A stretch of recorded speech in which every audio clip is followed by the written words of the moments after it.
So, I'm posting a whole lot of videos about what's going on with the possible loss of the relationship or repair of the relationship. She doesn't seem very willing. I don't want to pressure her. I just want to show her what's good. But I don't need to forget the purpose for this entire thing. It started as a way to get over a divorce, which it can still be that way. I mean, just because I'm trying to reconcile doesn't mean that a divorce isn't going to happen anyway, because yeah, I might be the man, but she's got all the power in this situation, and that's just a fact, no matter what. I mean, I've watched a lot of psychologists, psychiatrists, and counselors and all that stuff. They talk about relationships and the dynamics of all that. And men do hold the key to relationships. Okay? But that only matters if the woman wants them. Women hold the key to sex. But that only matters if the man wants her. And for the most part, most men, they'll take sex over a relationship any day. And, aside from, the foolishness of not protecting yourself, there are no real strings, or at least not tangible strings attached to just having sex. You get into a relationship, you've got two people with all their wounds, traumas, expectations, standards, and boundaries that they have to turn into essentially one creature, one being. And it takes most people, most of their marriages to do that. We were married for 16 years. We both did stupid things. But it was my overbearing expectation of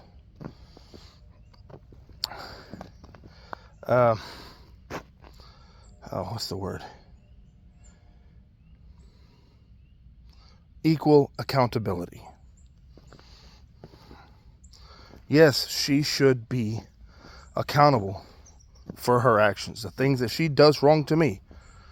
And I should hold her accountable to the things she does wrong to me. More importantly, though, I should show her love above all that. Okay, so anyway, got off track.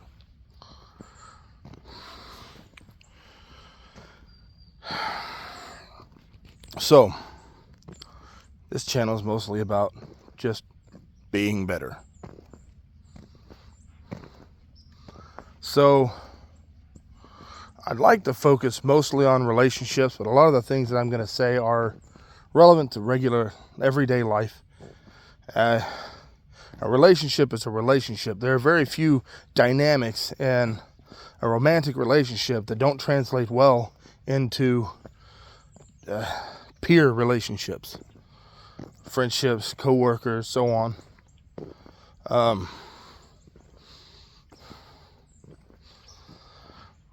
One of the hardest things to understand is don't give too little, but don't give too much. And it's not even, the most important thing isn't even about how much you give or don't give. It's about giving what's actually needed. And love, it is entirely possible to love someone too much when that person isn't used to it. You will drive them straight away.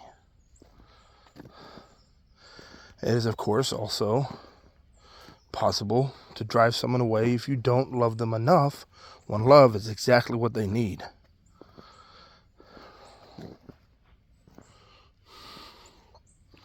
I keep looking back because I keep expecting my brother to show up wanting to walk with me. But, so the biggest things I think that I did were ignore my wife's expectations. Okay, so expectations are born largely from two different aspects of a person's core belief system, which would be the desires for their life overall and their standards. And that's where those expectations will come from. I gave her everything she ever asked for. You know, kids, a house, money. But it took me over a decade to do it.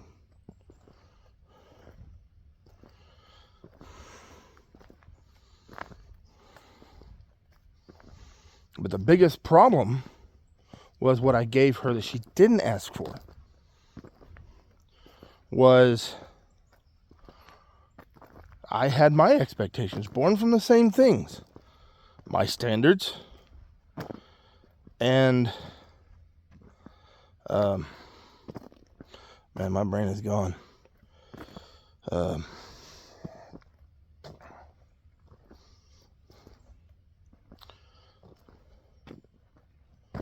standards and my desires. What I really wanted in a wife was a person that I could go to war with. Someone who, no matter how dark it gets, would be right there fighting the battle with me. Which sounds reasonable. But that wasn't her. She stood by me through a lot of things. But I fought her every bit as much as I fought the world. My expectation from her was acceptance of my expectations, respect of my demands, and the very same intensity at living life that I tried to exhibit. And I don't want to even say that I tried to exhibit it. It was just natural. But nevertheless, that just wasn't her. Her life growing up was far more docile and far less chaotic than mine.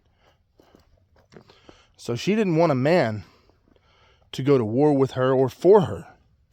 She wanted a man that would build walls so the war couldn't get in. And that might be most women. That might be all women for all I know. Men and women are far different. And I think that's where the big problem comes in. Men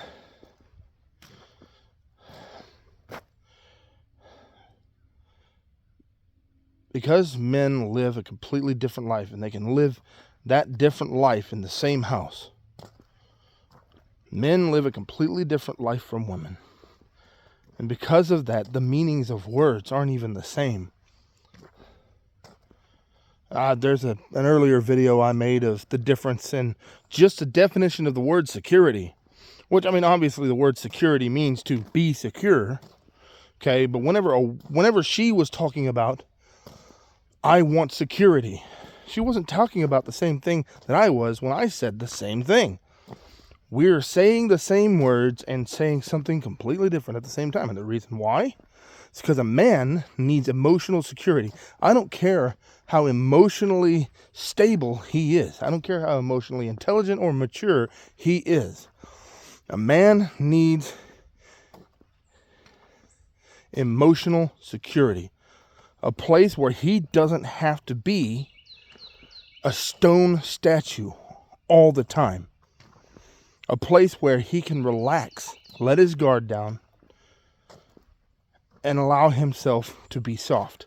Because if a man is always hard, if a man never gets an opportunity to be emotionally soft, he will tear his world apart. But a woman, and this is inborn, some say it's evolution. I really think it's just generational conditioning. When women say security, and this is most of them, not all of them, but most of them, they're talking about financial security, where something can go wrong and they don't have to worry about losing something as a result. And by which I mean some material thing. A man will lose himself whenever he doesn't have his security. A woman will lose her things when she doesn't have her security. And the securities are different. Okay, so anyway, if you get into a relationship with a woman, you better work very hard to define your words and expectations. Because if you don't, you'll end up in the same situation that I find myself in, where we were saying the same things but totally different. Using the same words, saying something different. And it's maddening. And we actually finally understood that that's what was going on. But the problem came back in the expectations. Okay? Where she still expected me to submit to her idea of security. And I expected her to submit to my idea of security. Instead of each of us compromising and understanding that we could both be right and both be wrong at the same time. Because where expectation becomes toxic is when it becomes a demand. Where your expectation of somebody is no longer born of something in your core beliefs, or is no longer born of your standards. And man, what is wrong with me? Where it's no longer born of your standards and desires, but you try to turn it into a boundary where their idea, like in my wife's case, in my case, where her idea of security has now become my boundary. I won't go that far. And my idea of security became her boundary, where she will just not go that far.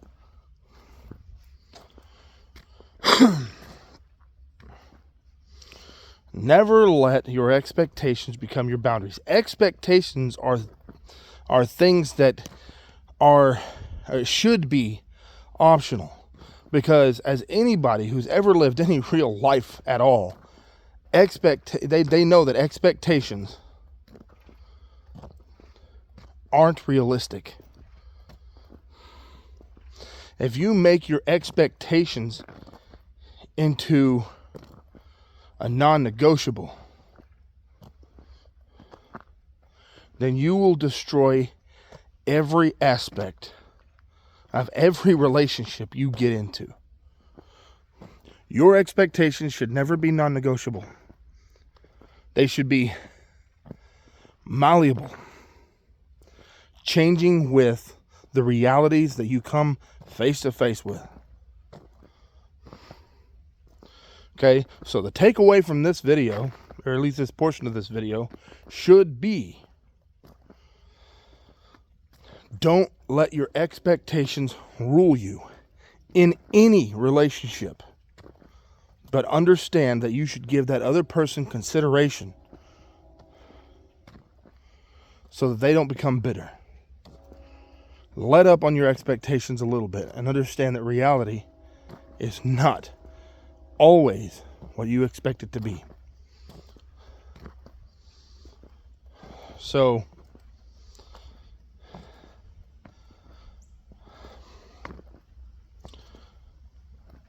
now we can talk about hopes. Now, to a degree, expectations are born of hope. And the reason for that is, hope is where your desires are born from. Your desires are not born from reality, ever. Okay? You can look at every desire that you have, and while there is an equivalent to that desire that can be found in real life, your desires are never, ever based on reality. Okay? They're based in hope, and only hope. Okay, I desire to make a great deal of money. Okay, well, until that's reality, it's only a hope. I don't care how intelligent you are. I don't care how good with money you are. I don't care what kind of investor you are. The richest man in the world, okay, he started with a hope. Warren Buffett started with a hope. His idea to make money was not founded in reality. He grew to understand how to make that hope a reality. And that's how that works. And that's everything. I don't care if it's a promotion, the perfect relationship. I don't care what it is. Desires are based on hope and only hope. Give me one moment. I got a car passing by. I'm walking down the road, not in the woods as I usually do.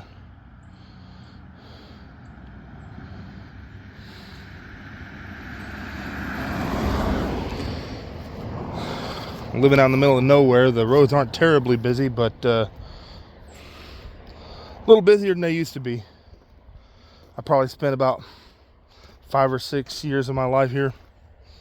Maybe. See, moved out here when I was 16. Yeah, never mind. So anyway, your expectations are born of your standards and your dreams, basically, your desires. And your desires are born of hope and only hope. That is why you should never use your expectations as a measuring stick for anything.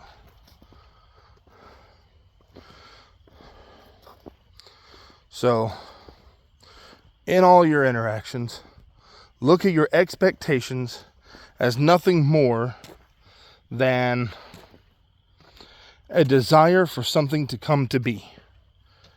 Not a measuring stick by which everyone's actions and lives are measured. My wife and I both got that wrong. We had expectations of each other, and when we didn't meet those expectations, we became enemies.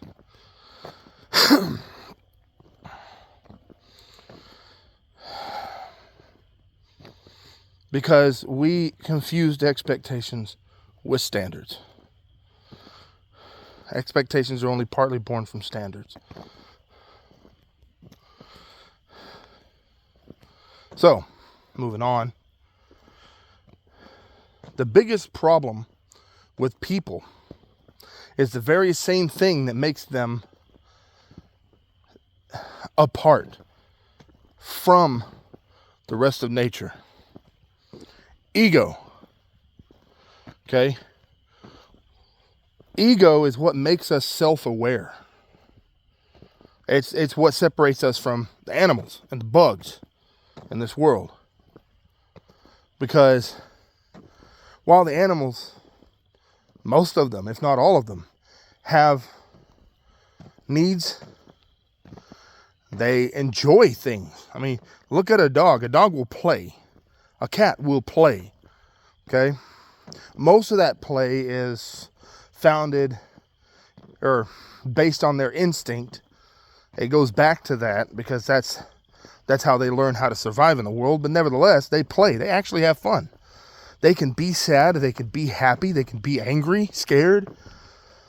If you ever see the hackles raised up on the back of a dog, that's not anger. That's fear. They're terrified.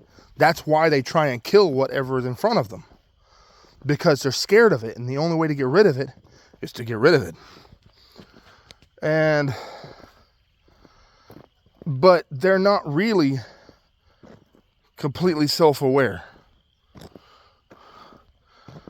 I mean, you can watch a cat, and without training or constant exposure, most cats will look at their reflection and think it's another cat. It's not them being stupid. It's a lack of ego. They don't have one. We have egos. That's what makes us individuals. It's what makes us aware of our own existence as individuals. and not simply part of a system. But at the same time, when we become too engrossed in our own existence, it can make our egos grow. And that leads to more problems. You can't get rid of your ego, but you can most certainly control it, knowing the outcome of whatever actions your ego can encourage you to do. Most arguments come from ego because I'm right. I'm right. And even if you are right, is it worth the argument? Okay, well, you being right automatically makes it worth the argument because you know that this has to be resolved in this direction. And even if you are right, even if it does have to be resolved in the direction that you believe it does, even if you're 100% correct, it's not worth the argument.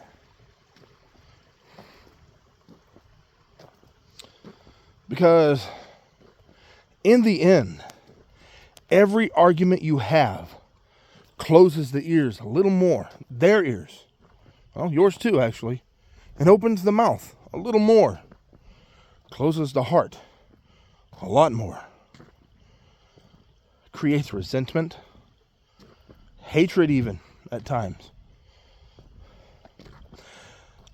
She has gotten to the point where she hasn't outright blocked me, but she has hidden all of her posts, all of her Facebook posts from me and anybody she suspects would report back to me. Okay? But otherwise it's completely public. In other words, she's blocking individuals, so none of it gets back to me. That is born from anger and possibly even hatred. Regardless of how much I hurt her, that is an act of ego. Okay? Alternatively, me pressing so hard to basically force her to take accountability for the things she's done to hurt me, things that she never stopped doing, was also born from ego because I wanted it to stop. Because I didn't want to hurt. I didn't like it. I didn't feel it was right. And even if I was right, was it worth the argument? No. Ultimately, whether she was doing right or wrong is between her and God. Now, I was her husband. I mean, legally I still am, but she doesn't consider me her husband anymore. And she believes that I've lied about absolutely everything through our entire relationship. How much of that is born from ego or resentment, I don't know. But only bringing it to her attention is part of my responsibility as her husband, as is her bringing my shortcomings to my attention. But the moment we try to force the other one to comply, we've stepped into that aspect of ego. We stepped into a completely wrong world. So you should always remember that if it turns into an argument, you're already doing wrong. Your ego has no place in your relationship. It should make you self-aware and nothing more.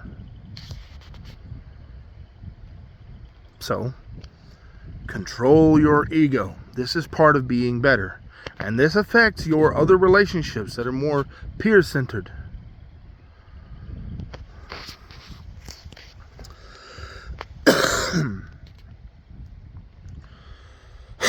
She's upset at me enough that she told me she doesn't even know if she wants to be my friend at this point. She wants me gone completely. Now, that's usually the trait of a narcissist, to want to vanish someone altogether just because you're hurt by them. Or just somebody whose ego has gotten the better of them. But hurt is born from ego. That's just the truth of it. Don't take offense at everything you don't like to hear. Men, women, spouses, friends, co-workers, between your employer and yourself, your manager and yourself.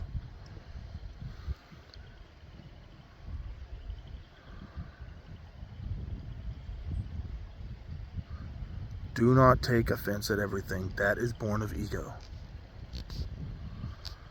If your spouse says something that hurts you, try and understand where it's coming from. Even if it's something they can control, it's not worth the argument. If you get to the point where you're getting angry with each other, either stop the argument or leave, because none of it is worth the fight.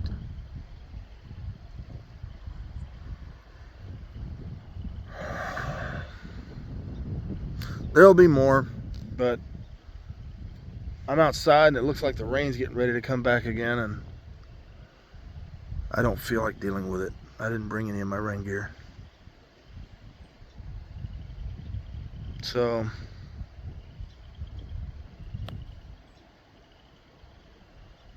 just remember, don't let your expectations be the measuring stick for your relationships. Don't let your ego decide how you proceed in your relationships. Whatever you do, strive to be better.